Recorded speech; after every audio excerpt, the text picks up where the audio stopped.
করে এই ইয়া তো দেয় না লাস্ট ডেট তো দেয় না এখানে হ্যাঁ নিচে লিখছে না না এখানে লিখছে যে পরীক্ষার কেন্দ্র তারিখ সময় প্রবেশ করতে উল্লেখ থাকবে তারপরে পরীক্ষা 1 থেকে 15 নভেম্বর পর্যন্ত নভেম্বরের মধ্যে হতে পারে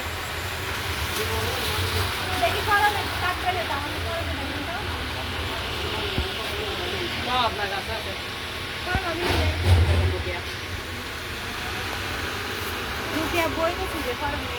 আমি ফরম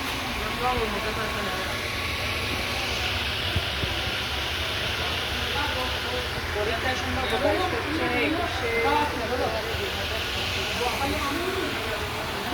একুশে ফেব্রুয়ারি পরীক্ষা সম্ভব